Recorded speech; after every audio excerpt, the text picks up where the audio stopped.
হাই friends, মই ৰিজুৱে সকলোকে পুনৰবাৰ স্বাগতম জনাইছোঁ আমাৰ চেনেল ফাৰ্মিং টিপছ অসমলৈ। আজি আপোনালোকক জনাম হালধি, আমি যিটো খাওঁ নেচাৰেল হালধি, সেইটো আমি জীৱ জন্তুক কিয় খুৱাব লাগে আৰু ইয়াৰ গুণাগুণ কি কি, আৰু ইয়াক খোৱালে কোনবোৰ ৰোগৰ পৰা আমি বাচি থাকিব পাৰোঁ বা ইয়াক কেতিয়া খুৱাব নালাগে, সম্পূৰ্ণ ডিটেইলছ এই ভিডিঅ'টোত আলোচনা কৰিম। চ' ভিডিঅ'টো স্কিপ নকৰাকৈ শেষলৈকে চাই যাব। চ' মূল ভিডিঅ'টোলৈ যোৱাৰ আগতে প্ৰথমে কৈছোঁ, মই কোনো ডক্টৰ নহয় আৰু মোৰ পাৰ্চনেল অভিজ্ঞতাৰ ফালৰ পৰা এই কথাখিনি কৈছোঁ। আজি প্ৰায় 8 বছৰ হ'ল ফাৰ্ম কৰা, গতিকে মোৰ ফাৰ্মিঙত যিখিনি পাৰ্চনেল এক্সপিৰিয়েঞ্চ মই যিখিনি পাইছোঁ, চ' সেইখিনিৰ ওপৰত ডিপেণ্ড কৰি মই কথাখিনি ক'ম। চ' আশা কৰোঁ আপোনালোকে ভাল পাব আৰু ইয়াৰ গুণাগুণৰ বিষয়ে জানিলে হয়তো আচৰিত হ'ব। চ' হালধি হৈছে এবিধ ভাল এণ্টিবায়'টিক, এণ্টিছেপ্টিক আৰু এণ্টিঅক্সিডেণ্ট। হালধিত প্ৰধানতঃ এই তিনিটা তত্ত্ব পোৱা যায় আৰু এটা জীৱ জীয়াই থাকিবৰ বাবে এই তিনিটা বস্তু বহুত দৰকাৰী। চ' এটা জীৱৰ কেতিয়া বেমাৰ হয়, যেতিয়া তাৰ ইমিউনিটি ছিষ্টেমটো দুৰ্বল হয়, তেতিয়া তাক বিভিন্ন ধৰণৰ বেমাৰে সহজে আক্ৰমণ কৰিব পাৰে। এটা আমি দেখা পাওঁ যে বিভিন্ন ধৰণৰ দোকানৰ পৰা যিকোনো ধৰণৰ পেকেট, এণ্টিবায়'টিকৰ পেকেট আনি ফাৰ্মত ব্যৱহাৰ কৰি থাকে আৰু তাৰ বিনিময়ত কি হয়, কেইদিনমান পিছত গম পোৱা যায় তাৰ ছাইড এফেক্টখিনি লাহে লাহে ধৰা পৰে, মানে সেই জীৱটোৱে খোৱা বোৱাটো কমাই দিয়ে আৰু এটা সময়ত গৈ গৈ এণ্টিবায়'টিকেও কাম নকৰা হৈ যায়।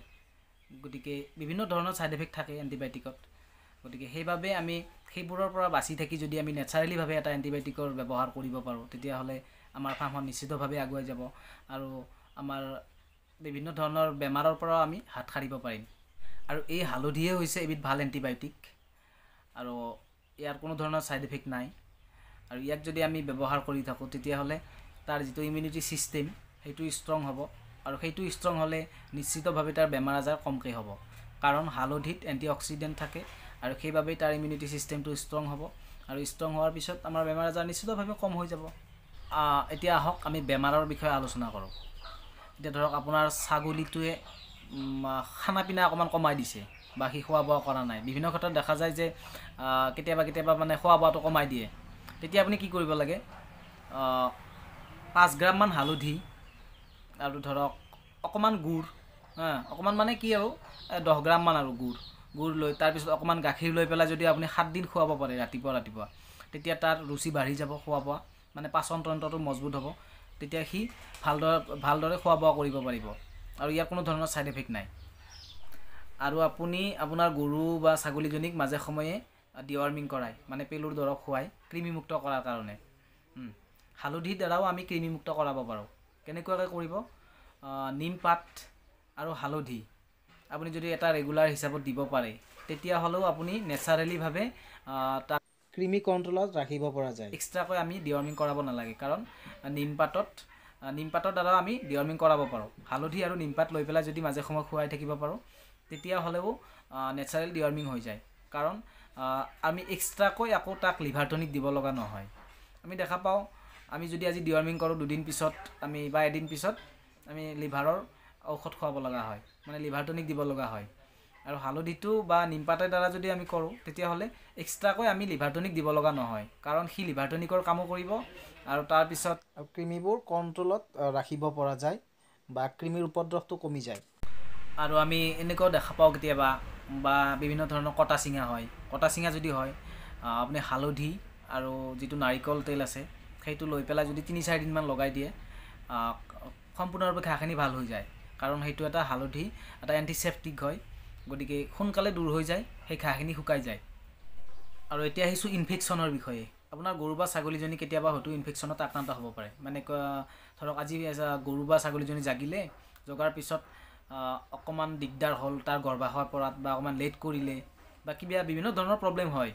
হোৱাৰ পিছত যদি তাৰ যদি ইনফেকশ্যন হয়, তেনেহ'লে কেইদিনমান পিছত কি হ'ব, সি যেতিয়া নেক্সট হিটত অহাৰ সময় হ'ব, তেতিয়া তাৰ বিভিন্ন ধৰণৰ ডিছচাৰ্জ বাহিৰ হৈ থাকিব, মানে ঘোলা। এতিয়া সাধাৰণতে ডিছচাৰ্জ যেনেকুৱা পাতলা হ'ব লাগে বা পনীয়া টাইপ হ'ব লাগে, তেনেকুৱা নহয়। সেইটো অকণমান ঘোলা টাইপ হ'ব আৰু অকণমান বেছি গোটা টাইপ হ'ব। তেতিয়া গম পাব আপুনি এই ছাগলীজনী বা গৰুটোৰ ইনফেকশ্যন হৈছে।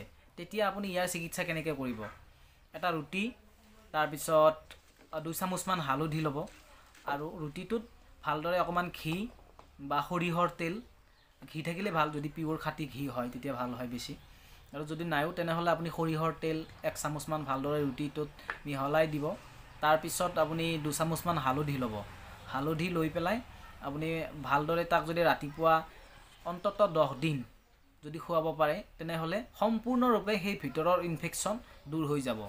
এইটো সম্পূৰ্ণৰূপে মই প্ৰমাণ পাইছোঁ আৰু আপুনিও কৰি চাব পাৰে। যদিহে কেতিয়াবা ইনফেকশ্যন হয় আপুনি এইটো কৰিব আৰু 10 দিন কৰিলে হ'ল। 10 দিনৰ পিছত আপোনাৰ ইনফেকশ্যন সেই ছাগলীজনীৰ বা গৰুটোৰ সম্পূৰ্ণৰূপে ভাল হৈ যাব। নেক্সট টাইম সি ভালদৰে হিটত আহিব। তাৰপিছত যদি আপুনি ক্ৰছ কৰায় তেতিয়া একচেপ্ট হ'ব, মানে সি গৰ্ভধাৰণ কৰিব পাৰিব। আৰু আমি দেখা পাওঁ বিভিন্ন ধৰণৰ স্কিন ডিজিজ হয় গৰু ছাগলীৰ। আৰু যদি স্কিন ডিজিজ হয় তেনেহ'লে 15 গ্ৰামমান হালধি লৈ পেলাই 5 ml মান নাৰিকল তেল, তাৰপিছত 5 ml মান সৰিয়হৰ তেল লৈ পেলাই যদি আপুনি লগাব পাৰে বডিত, তেতিয়াহ'লে স্কিন ডিজিজৰ পৰা সোনকালে হাত সাৰিব পাৰি। আৰু ছেম প্ৰচেছত আপুনি খুৱাবও পাৰে।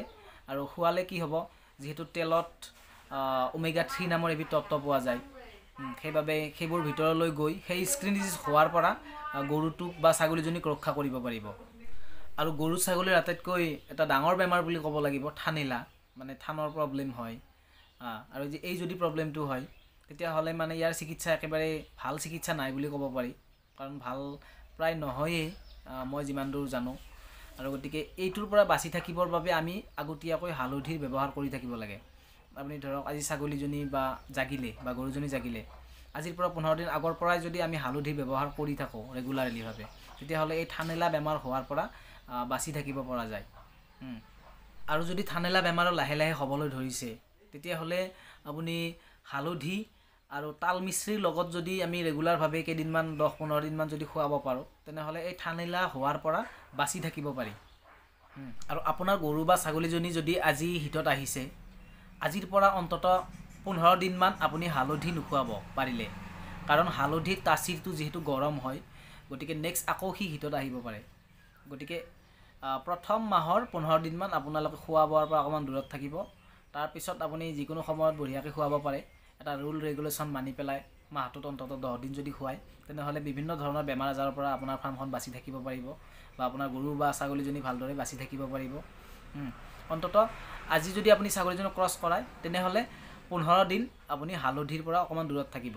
হালধি হওক বা গুড় হওক, গুড় যিহেতু গৰম তাচিৰ, গৰম বস্তুটো অকণমান কমকৈ খুৱাব বা নোখোৱাব 15 দিনমান। তাৰপিছত আপুনি বঢ়িয়াকৈ খুৱাই যাব পাৰিব। আৰু এনেকুৱাকৈ আমি বিভিন্ন ধৰণৰ চিকিৎসা কৰিব পাৰোঁ এই হালধিৰ দ্বাৰাই, কাৰণ আয়ুৰ্বেদিকক হালধিক ছুপাৰ ফুড বুলি কোৱা হয়। বিশেষকৈ চাওক, আমাৰ ককা আইতাৰ দিনততো ইমান চিকিৎসা নাছিল বা ইমান ডক্তৰ নাছিল, আৰু তেতিয়া ইমান ফাৰ্মাচী নাছিল, বা এতিয়া আমি যেনেদৰে সহজেই পাওঁ দোকানত যিকোনো বস্তু লাগিলে, তেতিয়া এনেদৰে আমাৰ ককা আইতাহঁতে পোৱা নাছিল। চ' তেতিয়াই গৰু ছাগলীৰ বেমাৰ হৈছিল। চ' তেতিয়াই কিদৰে এইবিলাক চিকিৎসা কৰিছিল, ঠিক এনেকুৱাকৈ তেখেতসকলে কৰিছিল, মানে ঘৰুৱা পদ্ধতিত ভাল চিকিৎসা কিদৰে কৰিব পাৰি তাৰ ওপৰত গুৰুত্ব দিছিল। চ' সেইবাবেই হয়তো ইমান মানে গৰু ছাগলী পুহিব পাৰিছিল, কাৰণ মানে ককা আইতাহঁতে নেচাৰেলিভাৱে কামবিলাক কৰিছিল। আমি যিহেতু বিভিন্ন ধৰণৰ এণ্টিবায়'টিক খুৱাওঁ, তাৰ বিনিময়ত বিভিন্ন ধৰণৰ বেমাৰ আজাৰ হয়। আমাৰ ককা আইতাহঁতৰ দিনত তেনেকুৱা নাছিল। ঘৰুৱা পদ্ধতিত কিদৰে সহজ সৰলভাৱে কৰিব পাৰি, কিদৰে আমি 2 টকা ৰেহাই কৰিব পাৰি, সেইবিলাকত গুৰুত্ব দিছিল। তো সেইবাবেই বহুত গৰু ছাগলী পুহিব পাৰিছিল আৰু তেনেকুৱাকৈ কৰিছিল আৰু চিকিৎসা। গতিকে ঠিক আমিও এইদৰে ভাল চিকিৎসা কৰিব পাৰোঁ। হালধি এবিধ ভাল এণ্টিবায়'টিক, এণ্টিছেপ্টিক, এণ্টিঅক্সিডেণ্ট। ইয়াৰ বিষয়ে মই যিমানেই কওঁ শেষ নহ'ব কেতিয়াও, কাৰণ এবিধ বস্তুৰ দ্বাৰাই 100ৰো অধিক ৰোগত চিকিৎসা কৰিব পাৰি।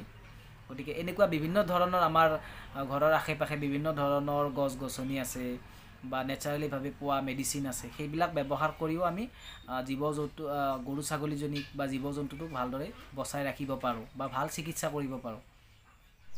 আৰু ভিডিঅ'টোৰ শেষত সকলোকে মোৰ ফালৰ পৰা মই আহ্বান জনাম, আপুনি অন্ততঃ এমাহ হালধিৰ ব্যৱহাৰ কৰি চাওক। ইয়াৰ চমৎকাৰী গুণাগুণবোৰ কি আপোনালোকে নিজেই গম পাব। আপুনি নিজেই গম পাব আপোনাৰ কেনেকুৱা সুস্থ পুষ্ট হৈ থাকিব জীৱ জন্তুখিনিয়ে, কোনো ধৰণৰ বেমাৰ আজাৰ নহয়, যেনেকুৱা জ্বৰ চৰ্দি কাহ এইবিলাক সৰু সুৰা বেমাৰবোৰ কেতিয়াও নহয়। আৰু বিশেষকৈ ঠাণ্ডাৰ দিনততো আপুনি হালধি ইউজ কৰিবই ফাৰ্মত, কাৰণ হালধিৰ তাচিৰ যিহেতু গৰম, গতিকে ভিতৰৰ পৰা এটা গৰম অনুভৱ হয় সিহঁতৰ। গতিকে ঠাণ্ডা কেতিয়াও নালাগে বা ঠাণ্ডাৰ পৰা হ'ব লগা বেমাৰবোৰ কেতিয়াও নহয়। আৰু সেইবাবে কৈছোঁ অন্ততঃ এমাহ, মানে মাহত 10 দিন আপুনি ব্যৱহাৰ কৰি চাওক। আপুনি ৰিজাল্টটো নিজেই গম পাব। আপোনাৰ সৰু সুৰা বেমাৰবোৰতো নহয়েই, তাৰ উপৰিও আপোনাৰ ছাগলীজনী মানে বা গৰুটো বা চৰাইকেইটা হওক বা যিয়ে নহওক সম্পূৰ্ণৰূপে নিৰোগী হৈ থাকিব আৰু বহুত দিনলৈ সিহঁতে জীয়াই থাকিব পাৰিব আৰু সিহঁতৰ ইমিউনিটি ছিষ্টেম যেতিয়া ষ্ট্ৰং হ'ব বা পাচনতন্ত্ৰ যেতিয়া ঠিকে থাকিব তেতিয়ালৈকে কোনো ধৰণৰ বেমাৰে সিহঁতক পটককৈ এটাক কৰিব নোৱাৰে আৰু এটাক কৰিলেও এইটো সম্পূৰ্ণ বঢ়িয়াকৈ ঠিক হৈ যাব নিজে নিজে গতিকে চিন্তাৰ কোনো কাৰণ নাই খালি জাষ্ট মই যেনেকৈ কৈছোঁ হিটত অহা কেইদিনমান সময় নোখোৱালে হ'ল 15 দিন তাৰপিছত আপুনি যেতিয়া তেতিয়া ইয়াৰ ব্যৱহাৰ কৰিব পাৰে এটা নিয়মত ব্যৱহাৰ কৰি থাকিব আপোনাৰ ফাৰ্মত বিভিন্ন ধৰণৰ ৰোগ জীৱাণু ইত্যাদি কেতিয়াও নহয় হ'লেও ভাল হৈ যাব সো আজি আৰু ভিডিঅ'টো বেছি দীঘল নকৰোঁ নেক্সট কেতিয়াবা আকৌ আলোচনা কৰিম মানে নেচাৰেলি ভাবা পোৱা বস্তুৰ ওপৰত আমি কিদৰে চিকিৎসা কৰিব পাৰোঁ গৰু ছাগলী বা হাঁহ কুকুৰাৰ গতিকে আজিলৈ ইমানেই আছিল আৰু আপুনি যদি মোৰ চেনেলটো নতুন আহিছে তেনেহ'লে প্লিজ ছাবস্ক্ৰাইব কৰিব আৰু কাষতে থকা বেল বাটনটো এবাৰ প্ৰেছ কৰি দিব আৰু ভাল পালে লাইক কমেণ্ট শ্বেয়াৰ এইখিনি কৰিব তো আজিলৈ আহিছোঁ ধন্যবাদ